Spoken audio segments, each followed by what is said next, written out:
लोकसभेमध्ये मिशन 360 महिला आरक्षण परिसीमन बिलासाठी जे खासदार मदत करतील त्यांना पाहिजे ते देण्यात येईल.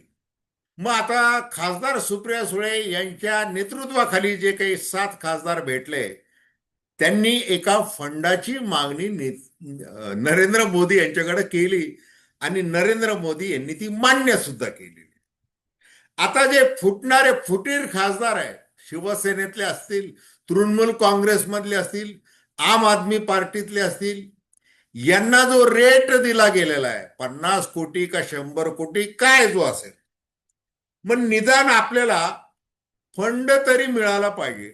आणि त्या फंडासाठी नरेंद्र मोदी यांनी आश्चर्यकारकरित्या नकार दिलेला नाही असं बातम्यांमधून दिसून येत आहे.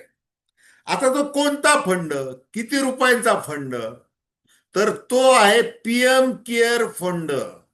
आणि या फंडातून मराठवाड्याचे बाप्पा बजरंग सोनवणे खासदार यांनी चक्क तशी मागणी केलेली आहे आणि सुप्रिया सुळे यांनी देखील त्या मागणीला पाठिंबा दिलेला आहे. अशा बातम्या अनेक ठिकाणी प्रसारित झालेल्या आहे. आता मुळात पंतप्रधान नरेंद्र मोदी यांनी स्थापन केलेल्या कोट्यावधी रुपयांचा जो पीएम केअर फंड आहे त्याची ना लोकसभेमध्ये चर्चा करता येत, कुठल्याही खासदाराला त्याच्याबद्दल अवाक्षर विचारण्याचा अधिकार नाहीये. माहिती अधिकाराच्या अखत्यारीमध्ये हा पीएम केअर फंड येत नाही.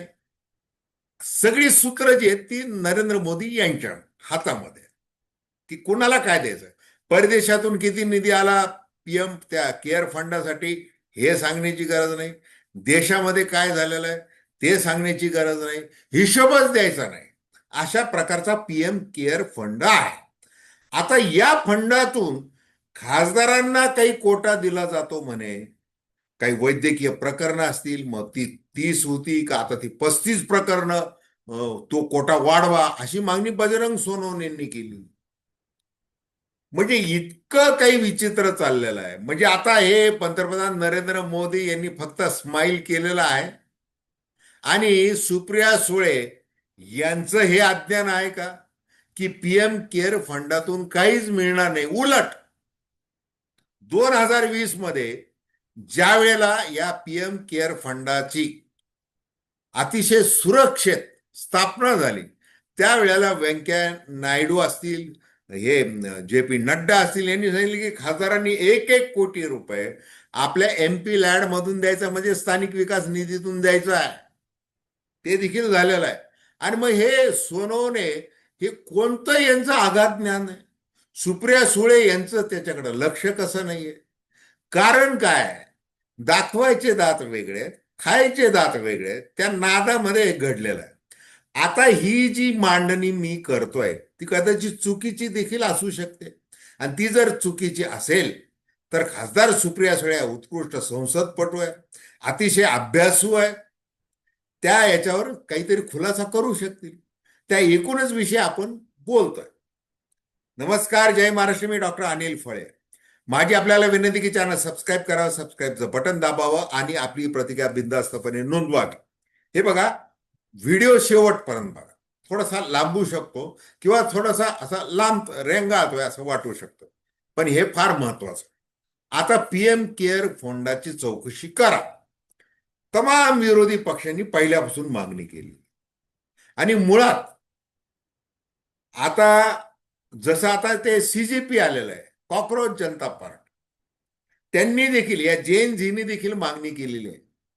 तुम्ही आम्हाला परदेशातून पैसा येतो का, आम्ही अतिरेक्यांची बी टीम आहे का, याची तर चौकशी कराच. अभिजित दिपकेला बोस्टनला शिकण्यासाठी कुणी पैसा दिला ही सगळी चौकशी करा. त्याचे वडील निवृत्त कर्मचारी आहेत, त्यांना कुठून पैसा देणार, सगळी चौकशी करा. आरटीआय अंतर्गत तुम्ही ते गुजरातचं कोण अमित तिवारी त्याच्याकडून अर्ज करा वगैरे सगळं. पण पीएम केअर फंडाचं सांगा आधी, अशी मागणी सीजेपीने केली. त्याच्याही आधी संजय राऊत असतील, अनेक विरोधी पक्ष नेते असतील, या सगळ्यांनी ती मागणी केलेली की पीएम केअर फंडाबद्दल तुम्ही काय सांगत नाही. उद्धव ठाकरेंनी अनेकदा प्रश्न विचारलेला आहे.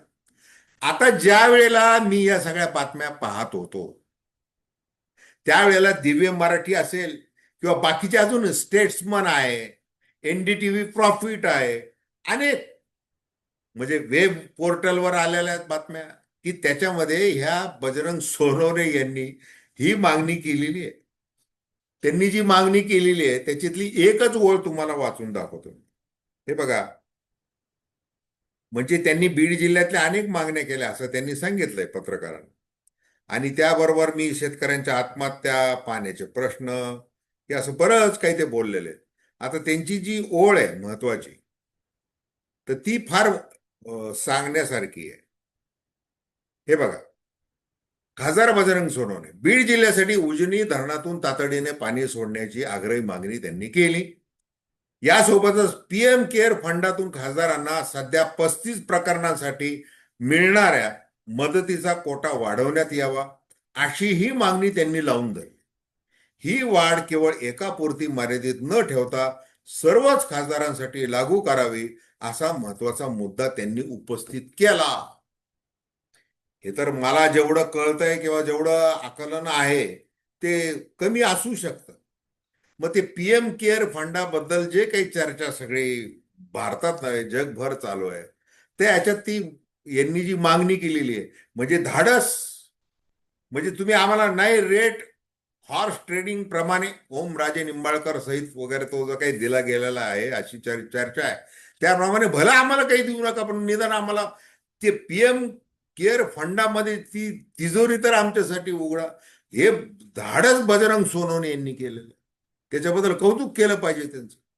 आता बघा की मुळातच पीएम केअर फंड म्हणजे काय, तो सरकारी निधी आहे की पब्लिक चॅरिटेबल ट्रस्ट, त्यावर संसदेत प्रश्न विचारता येतात का, आरटीआय लागू आहे का, हे प्रश्न महत्वाचे आहेत. त्याच्यानंतर आणि मग या फंडमधून खासदार संघासाठी मदतीचा कोटा वाढवण्याची मागणी कशी काय करत आहेत हा प्रश्न आहे. आता 27 मार्च 2020 रोजी कोविडच्या काळात या पीएम केअर फंडाची स्थापना झाली. पीएम केअरच्या स्वतः अधिकृत माहितीनुसार हा पब्लिक चॅरिटेबल ट्रस्ट आहे. त्याचा उद्देश आपत्ती, सार्वजनिक आरोग्य, आणीबाणी, संकट किंवा डिस्ट्रेसच्या परिस्थितीत मदत करणे आहे. या ट्रस्टचे चेअरपर्सन अर्थातच पंतप्रधान नरेंद्र मोदी आहे. बाकीचे त्यांनी नेमलेले काही मंत्री. आता याच्यामध्ये पण कायदेशीर रचना जी आहे पीएम केअर फंडाची, बघा पंतप्रधान जरी असले सर्वे सर्वा तरी पण कायदेशीर रचनेत हा भारत सरकारच्या कन्सॉलिडेटेड फंड मधील सामान्य सरकारी निधी नाही, कन्सॉलिडेटेड. आणि याच ठिकाणी पीएम केअर संबंधी वाद सुरू. आता खासदारांचा तो प्रश्न ते तुम्हाला मी बोललोय आणि त्याच्यामध्ये बघा 35 प्रकरणांमध्ये त्यांनी ती वाढ करावी असं त्यांनी म्हटलेलं आहे. आता हे उपस्थित का झाले प्रश्न, कोविड काळात देशभरातून नागरिक, कंपन्या, सरकारी कर्मचारी, उद्योग आणि विविध संस्थांनी पीएम केअरमध्ये पैसे दिले. लोकांना आव्हान झाले, सरकारचे नाव जोडले गेले, पंतप्रधानांचे नाव जोडले गेले, सरकारी यंत्रणेशी त्यांचा संबंध दिसत राहिला. पण जेव्हा प्रश्न विचारले गेले हा निधी नेमका सरकारी आहे का, तेव्हा ते उत्तर आले की हा पब्लिक चॅरिटेबल ट्रस्ट, एवढंच उत्तर आलं. त्याच्यानंतर दिल्ली उच्च न्यायालयामध्ये ज्या वेळेला कोणी याचिका दाखल केली तर त्यावेळेला 2021 मध्ये दिल्ली उच्च न्यायालयात पीएम केअरच्या वतीने दाखल केलेल्या भूमिकेत, म्हणजे दुसऱ्यांनी याचिका दाखल केली, यांनी भूमिका मांडली की हा भारत सरकारचा फंड नसून त्यातील रक्कम कन्सॉलिडेटेड फंड ऑफ इंडियामध्ये जात नसल्याचे सांगण्यात आले. म्हणजे जसं सुरुवातीला सांगितलं, म्हणजे जनतेकडून पैसे मागताना पीएम केअर्स, पण उत्तरदायित्वाचा प्रश्न आला की पब्लिक चॅरिटेबल ट्रस्ट. हा विरोधाभास सुरुवातीपासून चर्चेत राहिलेला आहे. आता आरटीआय अंतर्गत तुम्ही विचारू शकत नाही. हे जसं आता ते अभिजित दिपकेला विचारलं की सगळ्यांना विचारलं जातं, तसं यांना पण यांना विचारायला गेलं तर ते कायद्यामध्ये नाहीये. आता गंभीर काय, पीएम केअरने स्वतःला आरटीआय ऍक्टच्या सेक्शन 2H अंतर्गत पब्लिक ऑथॉरिटी मानलेले नाही. पीएमओ कडे पीएम केअर्स विषयी माहिती मागितल्यावरही अशाच प्रकारचे उत्तर देण्यात आलेले आहे. 2024च्या सेंट्रल इन्फॉर्मेशन कमिशनच्या नोंदीमध्ये पीएमओच्या सीपीआयओने स्पष्ट सांगितले की पीएम केअर फंड हा आरटीआय अंतर्गत पब्लिक ऑथॉरिटी नाही आणि संबंधित माहिती फंडच्या वेबसाईटवर उपलब्ध असल्याचे सांगितले. आता म्हणजे नागरिकांनी प्रश्न विचारला, आरटीआयने माहिती मागा, ते नाही. आता सगळ्यात धक्कादायक, फेब्रुवारी 2026 मध्ये हा विषय आणखी गंभीर झाला. पीएमओने लोकसभा सचिवालयाला कळवले की पीएम केअर फंडशी संबंधित प्रश्न आणि काही संसदीय बाबी लोकसभेत ग्राह्य नाहीत. आता हे सगळे उत्कृष्ट संसदपटू आहेत, हुशार आहेत हे सगळे, तर ते त्यांना हे कदाचित माहिती नसेल. पीएमओने त्यासाठी लोकसभेच्या नियमांचा आधार घेतला. कारण काय, पीएम केअर्स मध्ये व्हॉलेंटरी पब्लिक कॉन्ट्रीब्युशन आहेत आणि कन्सॉलिडेटेड फंड ऑफ इंडिया मधून त्याला अलोकेशन होत नाही, असा पीएमओचा युक्तिवाद होता. हे असं सगळं आहे. तर बऱ्याच गोष्टी आहेत बोलण्यासारख्या. मग आता खासदारांच्या अज्ञानाबद्दल आपण काही जास्त बोलताय ना, ते खुलासा करतील याच्यावर. म्हणजे हा कोटा त्यांनी जो मागितलाय वाढवून, तो कोणत्या नियमाने मागितलाय, तो सगळ्या खासदारांसाठी का आहे, आणि मुळात म्हणजे एमपी लॅड विषयी. आता हे जे सगळे 8चे 8 जण आहेत ना, जसं ते मुंबई तकच्या यांनी विचारलं होतं, ते 6 फुटीर खासदारांचा MP LAD local development fund काय झालं, तो खर्चच नाहीये. यांनी केलेलं का अडचणींनी, ते देखील शोधलं पाहिजे. ते आपण शोधू. आणि मग आम्हाला निधीच मिळत नाही. आता ते काय बजरंग सोनवणे यांना तर असं झालं की बघा, या पावसाळ्यामध्ये आमच्याकडे मराठवाड्यामध्ये पाऊसच झाला नाही, वस्तुस्थिती आहे, लगेच पंतप्रधान, लगेच मदत द्या. अरे त्याला काही औपचारिकता, त्याला काही सर्वे, त्याला काही तुमच्या त्या कृषी केंद्रीय पाहणी अहवाल वगैरे असं काही नाही. डायरेक्ट हे द्या, आम्हाला मागणी द्या.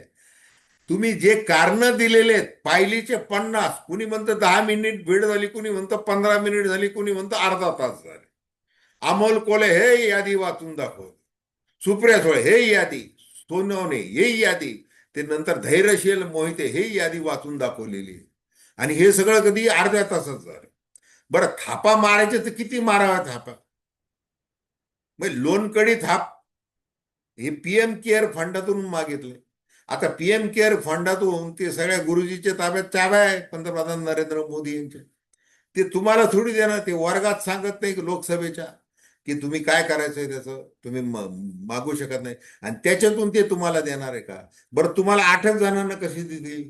ते सगळ्यांना द्यावं लागतील. बरं, 850 होतील तेव्हा होतील. आत्ता 543 खासदार आहे. बरं, त्याच्यात भारतीय जनता पार्टीचे 240 आहे. सगळ्यांनी पीएम केअर फंडातून जर असे पैसे मागितले रीतसरपणे, तर ते पंतप्रधान मोदी हे देतील का, हा खरा प्रश्न आहे. अमित शहा मात्र देतील. जशी त्यांच्यावर जी टीका होती, लोटस ऑपरेशन टायगर, अमुक अमुक ऑपरेशन तुतारी, व्हाया एकनाथ शिंदे वगैरे, त्यावेळेला ते देऊ शकतात. म्हणजे जे चर्चेवरून मी सांगतोय की तसं ते करू शकतात. पण पीएम केअर फंडातून पंतप्रधान नरेंद्र मोदी तसं करणार नाही, करू इच्छिणार नाही, कारण अधिकार फक्त त्यांच्याकडे. तर आता इकून ह्या विषयाबद्दल तुम्हाला काय वाटतं, अवश्य अवश्य कमेंट बॉक्समध्ये लिहा आणि हे चॅनल सबस्क्राईब देखील करा. धन्यवाद.